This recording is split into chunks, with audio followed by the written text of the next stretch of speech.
Part 2. Black Maid greeted Korean Mafia boss's dad. Her Busan Dialect greeting had every guest frozen. 3 months.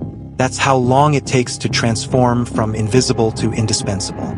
From a maid folding towels to an intelligence officer planning operations. From a woman with one purpose, revenge, to someone trying to build a future on the ashes of her past. They gave me an office on the 40th floor of Park Tower. Floor-to-ceiling windows. Custom furniture. Security clearance that makes seasoned enforcers nervous. All because I spoke Korean to an old man in a hotel corridor. All because I saved his life when bullets shattered glass and illusions of safety. If you were shocked by my true identity in Part 1, you won't believe what happens next. Like if you're excited to see how I navigate the dangerous world of the Korean Mafia, comment your predictions about my relationship with Jung Ho. Subscribe for more stories about hidden strength behind invisible faces. I still keep my apartment in Queens. The maps are still on the walls. The surveillance equipment still hums through the night. Old habits don't die because someone gives you a corner office and a new title. 10 years of looking over my shoulder can't be erased by 3 months of conditional acceptance. And it is conditional. Make no mistake. The park organization tolerates me because Old Man Park decreed it. Because Jung Ho supports it. Because I proved useful when Jinwoo tried to destroy them. But the old guard watches me with thinly veiled contempt. A black woman in their ranks. A foreigner with access to their secrets. An outsider wearing the name Park without sharing their blood. They whisper when I enter rooms. Switch from Korean to regional dialects they think I won't understand. Test my loyalty with small betrayals disguised as miscommunications. I pretend not to notice. I learned long ago that being underestimated is a tactical advantage. Last night, at a charity gala where the parks laundered influence alongside money, I wore Chanel and played translator for Jung Ho as he charmed politicians. 3 hours later, I was in Flushing, dressed in black, interrogating a smuggler who'd been skimming profits. The blood under my fingernails didn't quite match my nail polish. The duality would be amusing if it wasn't so exhausting. You move between worlds better than anyone I've ever seen, Jung Ho told me afterward, as his driver took us back to Manhattan. He meant it as a compliment. He doesn't understand that moving between worlds means belonging to none. Jinwoo sits in federal custody, but his network persists like cancer after the tumor's removal. His lieutenants operate from shadows, determined to finish what he started. They've already made one attempt on Jung Ho's life.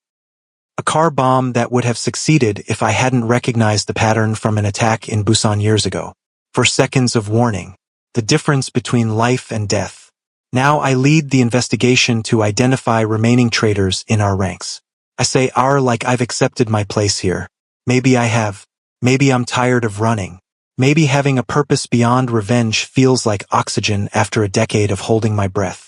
My methods aren't traditional. I don't rely on loyalty tests or torture or threats to family members, the time-honored approaches of Korean organized crime. I follow money. I analyze patterns. I create digital tripwires that reveal betrayal before it materializes. The old guard hates it, calls it too American. They don't realize I learned these techniques tracking Jinwoo for 10 years without resources, without backup, without anyone believing in my existence, let alone my capabilities. Your father would be proud, Old Man Park told me yesterday, watching me compile data on suspected traitors. He uses that phrase deliberately, your father, reinforcing the legitimacy of my connection to Sangmin, to the Park family, to a heritage that shows on my face only when I speak. I dream of Busan more frequently now. The small apartment above the noodle shop. The careful way Sangmin taught me to observe people, to read intentions in body language, to move without being noticed. He never told me he was grooming me for the family business. He thought he was teaching survival. Maybe they're the same thing. In one recurring dream, I'm 8 years old again, standing on Busan's docks as rain soaks through my clothes. The American missionaries are walking away, their backs straight with righteous certainty as they abandon the black child they brought to Korea. A failed project, an embarrassment, a complication for their narrative of white saviorism. In the dream, I don't cry. I didn't cry then either. I had already learned that tears were useless currency. Sangmin finds me in the dream as he found me in life, huddled inside a shipping container, planning to stow away on a vessel heading anywhere else. But instead of taking me home as he did in reality, Dream Sangmin walks past, unseeing. I call out in Korean, perfect, fluent Korean, but he doesn't turn. I am invisible, unheard, abandoned twice in one day. I wake from these dreams drenched in sweat, heart hammering against my ribs. The jade pendant Sangmin's father gave me clutched so tightly in my fist that it leaves an imprint on my palm. The fear isn't of abandonment. It's of returning to invisibility, of losing the recognition I fought 10 years to achieve. Young-ho sees me. That's the most dangerous thing about him. Not his power or his ruthlessness or the blood on his hands, but the way his eyes track my movements across rooms. The way he listens when I speak. The way he remembers details I mention once in passing. After a lifetime of being overlooked, being truly seen is more addictive than any drug. There's something growing between us. Unspoken, unacknowledged, unexpected. A recognition of kindred spirits, perhaps. We're both products of brutal education. Both carrying legacies we didn't choose. Both more comfortable with strategy than emotion. Yesterday, he touched my wrist to get my attention during a meeting. A casual contact that shouldn't register. But my skin burned where his fingers rested, and when I looked up, his eyes held a question neither of us is ready to answer. Old Man Park watches these interactions with knowing eyes. He's become a strange sort of father figure, not replacing Sangmin, but offering a connection to him, to the culture that shaped half my identity, to traditions I embraced then buried during years of anonymity in America. He teaches me things Sangmin didn't have time to share. The proper way to pour tea for elders. The significance of family ancestral rites. The nuances of respect language that even fluent Korean speakers often miss. These lessons happen in private, away from the judgmental eyes of others who see my lessons as presumption rather than birthright. You are Korean in your heart, the old man told me last week. More so than some born here who've forgotten the old ways. The validation shouldn't matter. I'm 27 years old. I've survived abandonment, fire, loss, and a decade of solitary purpose. I shouldn't need an old criminal's approval to validate my identity. Yet his words filled cracks I didn't know still existed in the foundation of who I am. 2 days ago, everything changed again. I was tracing financial connections to one of Jinwoo's shell companies, searching for his remaining allies, when I found something unexpected. A payment from the shell company to New Life Ministries, the same missionary organization that brought me to Korea as a child, then abandoned me when I became inconvenient. The payment was made 19 years ago, exactly when I arrived in Busan. Attached was a scan of a handwritten receipt for services rendered in securing the package. My blood turned to ice in my veins as I stared at the document.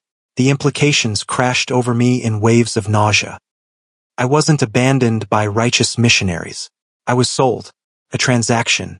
A package delivered to Jinwoo's organization nearly 2 decades ago. But why? What value could an 8-year-old black girl have to Korean organized crime? I found more documents, transfers to an orphanage in Atlanta that closed 15 years ago. Records of 3 other children who disappeared from foster care. All within months of each other. All with the same destination. South Korea. All approximately my age. When Young-ho found me in the office at 3 a.m., surrounded by printouts and empty coffee cups, my hands were shaking with rage, with questions, with the shattering of the narrative I'd built my entire identity upon. What is it? He asked, concern edging his voice when he saw my face. I showed him the documents wordlessly, watched understanding dawn in his eyes as he connected dots I was still struggling to comprehend. Jinwoo was trafficking children, he said finally, and you were one of them. But why? My voice cracked on the question. What possible use? Organ harvesting, Young-ho interrupted, his expression grim. It was a rumor back then that Jinwoo had connections to black market transplant operations. Children from countries with poor record-keeping. Children no one would miss. The floor seemed to tilt beneath me. Then why am I still alive? Why was I left at the docks instead of... I couldn't finish the sentence. Couldn't vocalize the horror of what might have been my fate. Jung-ho's eyes softened with rare vulnerability. Because Sang-min found you first, he said simply. He interrupted whatever was supposed to happen next. The realization hit me with physical force. Sang-min didn't randomly discover an abandoned child. He intercepted human cargo. Saved me from becoming spare parts for wealthy patients who wouldn't question the source of their second chance at life. Does this mean my parents didn't give me up? The question escaped before I could contain it. The desperate hope of a child who never stopped wondering why she wasn't wanted. Was I taken? Jung-ho hesitated before answering. It's possible. These operations typically targeted vulnerable children, orphanages, overwhelmed foster systems, impoverished areas where documentation was minimal. I need to know, I whispered. The mission crystallized with sudden clarity. Not just justice for Sang-min anymore, but truth about my own origins. About who I was before I became Park Min-ji. Before I became Vanessa Jenkins. Before I was forced to recreate myself in the image of survival. Shocking twist. Did my life begin with a kidnapping rather than abandonment? Like if this revelation left you speechless. Comment your theories about my real parents and whether I should pursue the truth. Subscribe now because the action is about to intensify as enemies close in from all sides. Jung-ho offered resources without hesitation, access to databases, investigators with experience tracing missing persons, DNA analysis that might find familial matches. His immediate support should have been comforting. Instead, it terrified me. What would I become if I discovered my entire foundation was built on lies? Who would I be if I found a family that had been searching for me all these years? What would remain of Park Min-ji if Vanessa Jenkins had a history beyond abandonment? I threw myself into work instead of dwelling on unanswerable questions. The Park organization was attempting to legitimize portions of their business empire, moving into real estate development, technology investment, legitimate shipping. I found myself in boardrooms with American executives who spoke to Jung-ho while ignoring me entirely, despite my position as head of strategic intelligence. Their dismissal became my advantage. Men who believe you're merely decorative speak freely in your presence. They reveal weaknesses, biases, ulterior motives. One executive from a major investment firm spent an entire meeting addressing his remarks to Jung-ho's chest while I recorded every word, analyzed every inflection, catalogued every lie. Afterward, I presented Jung-ho with a comprehensive breakdown of the man's true intentions. To acquire proprietary technology through the partnership, then force the parks out through regulatory complications. How do you do that? Jung-ho asked, genuine admiration in his voice as he reviewed my analysis. See through people so completely? When you're invisible long enough, you learn to see what others miss, I replied. It wasn't the whole truth. The whole truth was darker.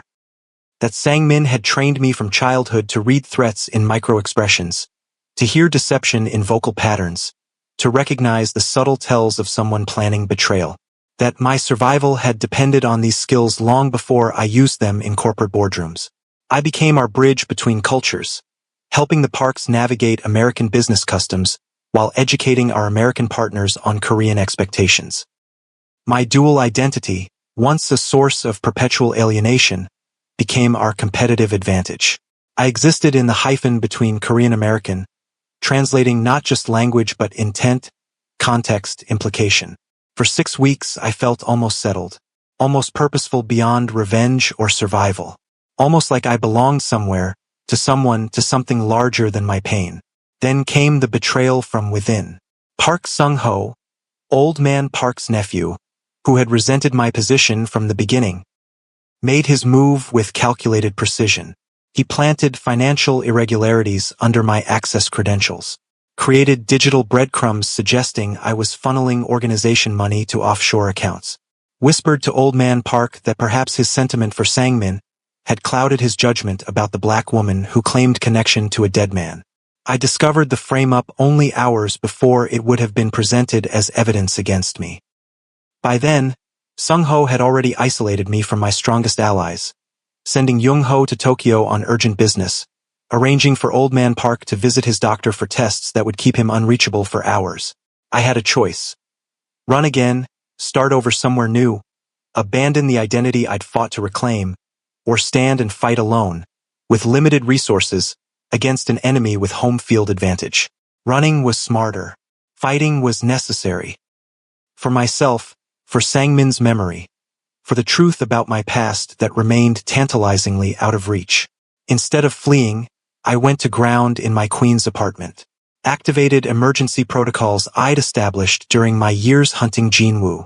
Called in favors from people who owed me. Not Park Min-ji, not the park's intelligence officer, but Vanessa Jenkins, the woman who had helped them when no one else would. The bartender who listened when they needed to be heard.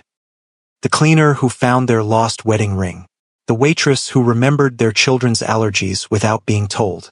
My network wasn't powerful in traditional ways. No enforcers with guns. No politicians on payroll. But I had information specialists who could trace Sung-ho's digital footprints. Building security guards who could tell me his movements. Hotel staff who could access his meetings. Within 18 hours, I had compiled irrefutable evidence that Sung-ho wasn't just framing me. He was working with Jinwoo's network, positioning himself to take control of the park organization once I was discredited and Jung-ho was undermined. When Jung-ho returned from Tokyo to find me gone and accusations against me circulating, he didn't believe them. Not for a second. That trust, immediate, unquestioning, absolute, hit me harder than any betrayal could. In a lifetime of being doubted, dismissed, and discarded, his faith was revolutionary. He found me in Queens, arriving alone despite the risk, concern etched in features usually schooled to impassivity. When I showed him the evidence against Sung-ho, anger transformed his face into something dangerous, something predatory. He will pay for this, Jung-ho promised, the softness of his voice inversely proportional to the violence it promised. Not yet, I countered. We need him to lead us to the others, to Jinwoo's remaining network. Jung-ho studied me with that penetrating gaze that always made me feel transparent. Always the strategist, he said finally. Even when it's personal. Especially when it's personal, I corrected. Emotion is a luxury I've never been able to afford. Something in my voice must have betrayed the cost of that statement. The years of suppressed rage, grief, loneliness. Jung-ho moved closer, hesitating before lightly touching my face with calloused fingers. What if you could? He asked quietly. Afford emotion, afford connection, afford to be something beyond a weapon or a tool or a survivor. The question undid me more effectively than any torture. Tears I denied for a decade threatened to surface. I stepped back, away from his touch, away from the dangerous possibility he represented. We have work to do, I said, my voice steadier than I felt. Sung-ho is meeting his contact tonight. If we move now, we can identify the rest of Jinwoo's lieutenants. Jung-ho allowed the deflection, respecting boundaries I'd built for survival. But his eyes promised this conversation wasn't over. Just postponed until survival wasn't our most pressing concern. We tracked Sung-ho to a private club in Koreatown. Watched as he met with 3 men Jung-ho identified as former associates of Jinwoo. Recorded their conversation with directional microphones as they discussed their next move. A plan so audacious it seemed impossible. They were going to break Jinwoo out during his upcoming prison transfer. The federal marshals responsible for the transfer had been compromised. The route had been leaked. A tactical team was in place. Once freed, Jinwoo would reclaim leadership of his organization and eliminate the parks once and for all. Starting with Old Man Park, then Jung-ho saving me for last as an example of what happened to those who betrayed him. We had 48 hours to prevent a prison break, identify corrupt federal officials, neutralize a tactical team of unknown size, and expose Sung-ho's betrayal without destroying the Park family's reputation. Impossible odds, Jung-ho observed as we returned to his secure office to plan our countermove. I prefer to think of them as appropriate odds, I replied. Anything easier wouldn't be worthy of us. His smile, rare and transformative, flashed briefly. Us, he repeated, as if the word itself was significant. Perhaps it was. The next 2 days blurred into a continuous operation, identifying the compromised marshals, replacing them with our own people, changing the transfer route without alerting those who expected the original path. All while maintaining the illusion that Sung-ho's plot against me had succeeded, that I remained isolated and disgraced, that the park organization was vulnerable to attack. When the day of the transfer arrived, I took position on a rooftop overlooking the new route, rifle assembled with the precision Sangmin had drilled into me since I was old enough to hold one. Jung-ho coordinated from the ground, directing our forces with the calm authority that had made him his father's successor despite older, more traditional candidates. The attack came exactly as planned, but against the decoy transport following the original route. For 15 minutes, we watched through surveillance feeds as Jinwoo's forces engaged with empty vehicles and undercover agents. Then came the realization that they'd been duped, followed by frantic regrouping.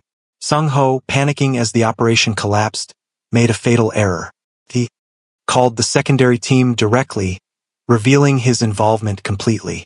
We traced the call, identifying 3 more conspirators within the park organization and 2 federal agents on Jinwoo's payroll.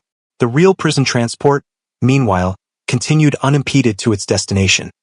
A higher security facility where Jinwoo would have fewer opportunities for external contact, fewer chances to rebuild his network from behind bars. We should have anticipated that Sung-ho, cornered and desperate, would lash out with the viciousness of a trapped animal. Should have protected Old Man Park more carefully. Should have remembered that betrayal from family cuts deeper than any enemy's blade. Sung-ho reached his uncle before we could warn the old man. Found him alone in his study, vulnerable despite the security outside his door. Drew a gun with the intention of eliminating the head of the family, creating chaos that might still allow him to escape the consequences of his actions. What he didn't anticipate was Old Man Park's lifetime of survival instincts. Despite his age and fragility, the park patriarch disarmed his nephew with a single movement, a technique taught to Korean special forces by American instructors during a war most had forgotten. The gun discharged during the struggle, not finding its intended target in the old man's heart, but burying itself in his shoulder nonetheless. The gunshot brought security rushing in. Sung-ho was subdued, the old man rushed to private medical treatment, and a family crisis contained before it could become public knowledge. But the damage was done. Blood had been spilled by blood. The ultimate taboo in Korean family structures had been broken. I reached the hospital as surgeons worked to remove the bullet from Old Man Park's shoulder. Found Jung-ho in the private waiting room, his composed exterior masking the rage I could feel radiating from him like heat from banked coals. "He will die for this," Jung-ho stated when I entered. No greeting, no preamble, just cold certainty. "Not by your hand," I countered, taking the seat beside him. "You can't be the one to kill your cousin, no matter what he's done. The blowback would destabilize everything." Jung-ho's jaw tightened. "You suggest I let this pass? Let him live after he tried to kill my father? After he betrayed our family to Jinwoo?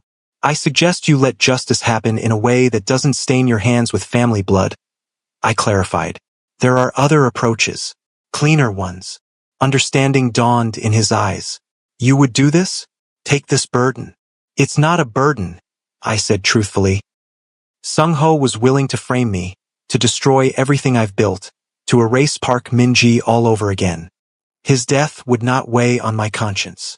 Jung-ho studied me for a long moment before nodding once, decision made. No further discussion was needed. Arrangements would be made. Sung-ho would have an accident in custody. His betrayal would be hidden from the wider organization, attributed to outside forces. The Park family would maintain face, avoid internal division, prevent rivals from exploiting perceived weakness. 2 days later, as Old Man Park recovered under private medical care, I received the results of the DNA analysis Jung-ho had ordered.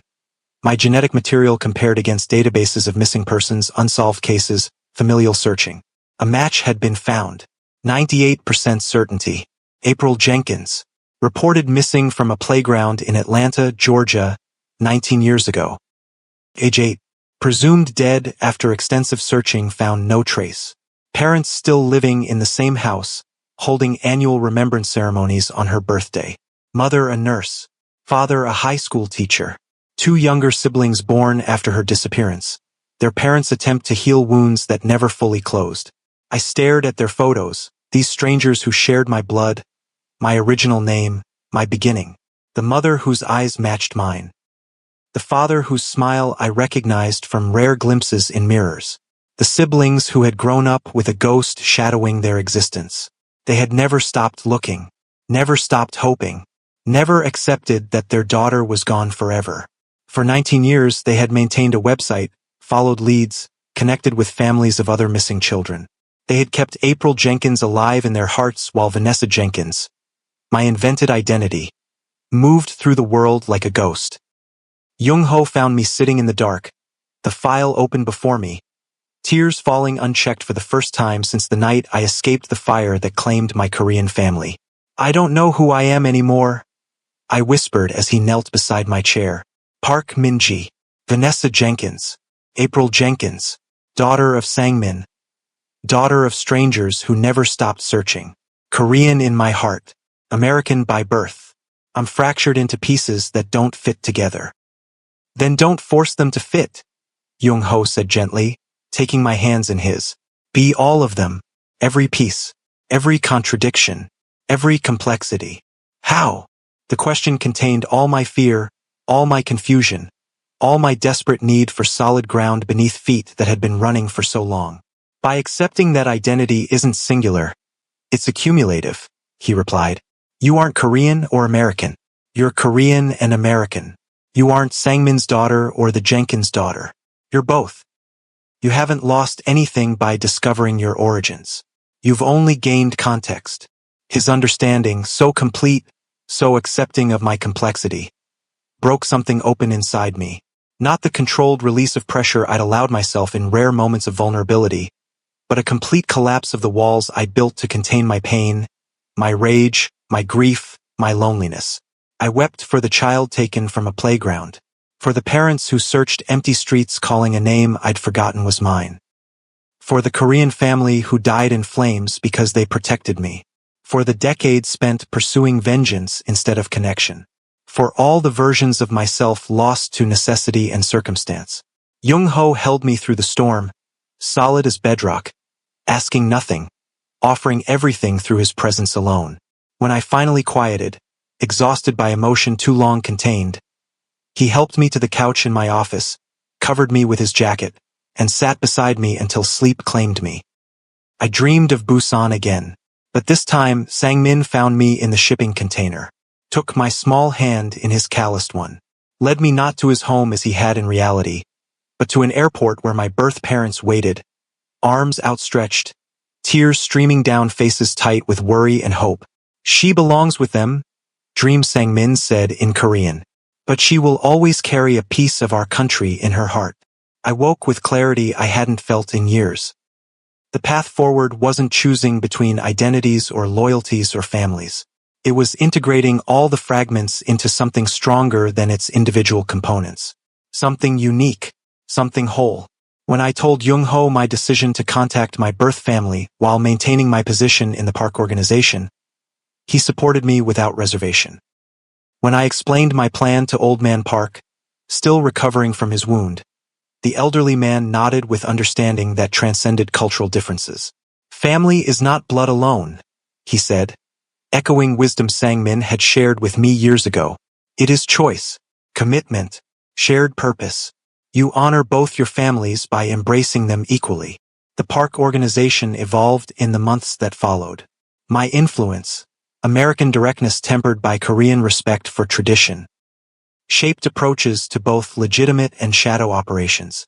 We expanded technological capabilities, improved security protocols, developed intelligence networks that relied less on fear and more on mutual benefit.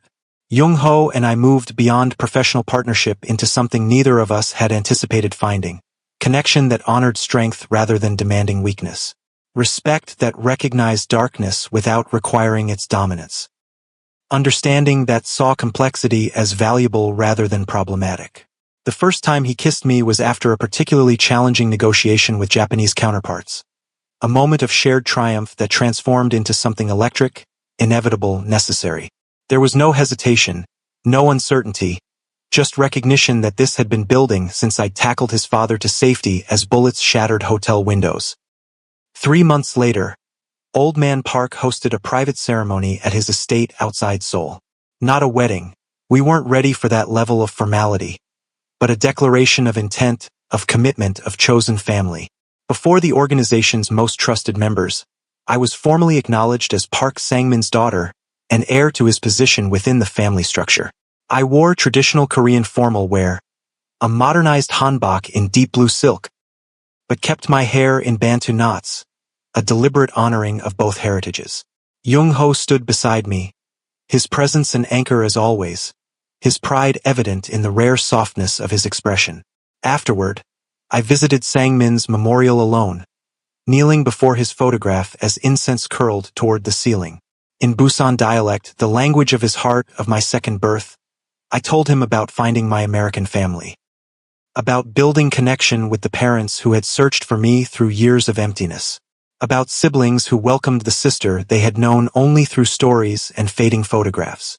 I told him about maintaining my position with the Parks while establishing relationships with the Jenkins family, about the complexity of belonging to two worlds, two families, two traditions, about finding strength in integration rather than separation. "You saved me twice," I whispered to his image. "First from the docks, then from Jean Woo's organization. Without you, I would not have survived to find my way back to my first family. Without your training, I could not protect my chosen family. You are the bridge between my worlds, and I honor that connection with every breath." As I lit the final stick of incense, my phone vibrated with an incoming message. Unknown number. No identifying information, just an image and a text. The image, a playground in Atlanta.